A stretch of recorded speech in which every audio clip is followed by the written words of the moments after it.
The CBR Investigations Squad is the elite team of pop culture investigators who comb through every corner of your favorite shows, movies, and comics to keep you up to date with every theory you need to know. As the situation in WandaVision's WestView gets worse, it's time for the CBRIS to brief you on the latest theory our team has assembled. The theory that the Fantastic Four are a part of S.W.O.R.D. In the fourth episode of WandaVision, we were formally introduced to S.W.O.R.D, the S.H.I.E.L.D.-esque organization that handled problems in outer space, dangerous AIs, and various other supernatural problems. I'm sorry, what? Very little is revealed about what S.W.O.R.D's day-to-day procedures are like, but there are a few hints. Director Hayward casually informed Captain Monica Rambeau that she was now grounded, and that she would only be taking on terrestrial missions from here on out. He also mentioned that many of their other agents had lost their nerve after Thanos' snap. This does mean that while S.W.O.R.D isn't at its best, it still has astronaut agents out in space, like some sort of fledgling Star Trek. It's very possible that one of these crews is none other than the Fantastic Four. Reed Richards, Sue Storm, Ben Grimm, and Johnny Storm form Marvel's first family, and one of their most beloved superhero teams. Both attempts at reigniting this love on the big screen have been met with little acclaim. The MCU, however, has a lot of luck with comic book characters that no one else has any faith in. Believe it or not, but characters like Thor, Iron Man, Captain America, and the Guardians of the Galaxy seemed like bad investments once upon a time.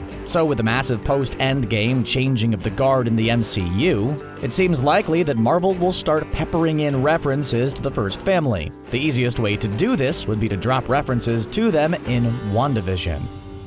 You can feel it too, can't you? All it would take to ground the four in the MCU would be a passing comment from Rambeau or Hayward about Dr. Richards back at S.W.O.R.D HQ, or that new pilot in training, Private Storm, who was really turning heads. That wouldn't be nearly as satisfying as the team actually making a surprise appearance in the series, though. This would definitely fit in with all the interviews about the back half of WandaVision's first season with huge cameos, twists, and MCU game changers. Seeing as they have to top a Halloween with surprise guest Evan Peters as Quicksilver from the 20th Century Fox franchise, they've got to aim pretty high. Luckily, they've already written a way in for our heroes into the plot. Let's keep going.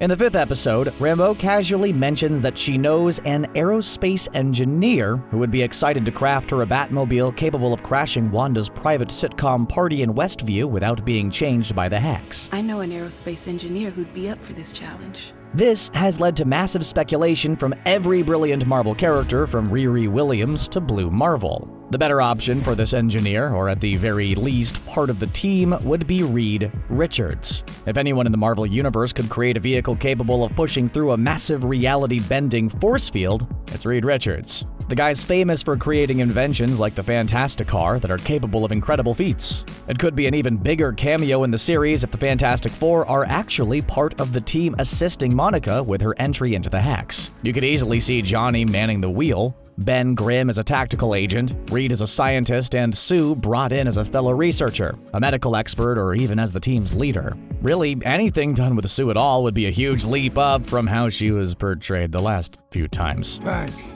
Chances are, if this actually ends up happening, all four will be relatively unknown actors. Set photos and spoilers showing Evan Peters as Quicksilver were leaked before WandaVision's big reveal. So it's unlikely that they would have been able to keep John Krasinski's Reed Richards a secret. No. Though it would be amazing to see John Krasinski and Randall Park, the two Jim Halperts for fans of The Office, sharing the screen once again. Wait, no, that's just Jim again. They're both Jim.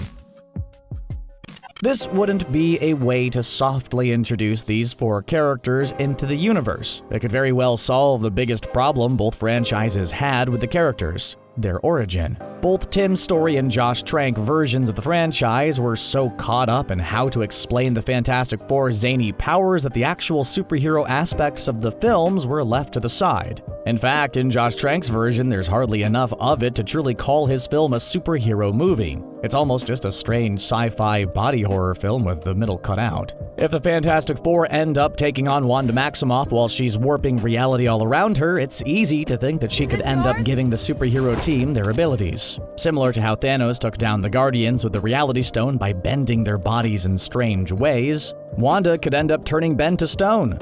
Reality can be whatever I want. This means that Marvel's big Fantastic Four franchise could hit the ground running instead of wasting time on an origin story that everybody's already seen. They already succeeded with this idea when Tom Holland was introduced in Civil War with his powers, allowing for Spider-Man Homecoming to avoid the origin story entirely. This would also allow the new film to actually commit to the franchise's main villain, Doctor Doom. As both franchise starting films spent all their time setting up the Fantastic Four's origin, very little time was left for a proper adaptation of Victor Von Doom. Instead, he ended up becoming a disgruntled businessman like Spider-Man's Norman Osborn, and a member of the team who was abandoned in Planet Zero to become a silent monster. Neither of these versions really shared much with one of Marvel's most beloved villains. If the four can start off their franchise as superpowered heroes, they can take off to Latveria to do justice for a bad guy who could easily step into Thanos' shoes as a big bad in his own right. That is, after Wanda's done having her turn. All signs point to her becoming the next franchise-defining bad guy if she isn't stopped in Westview. I have what I want. Stay tuned, Marvel fans, as the CBRIS brings you more WandaVision theories in the weeks to come. We'll also keep you apprised of the latest information we're receiving on a situation escalating with Falcon and the Winter Soldier.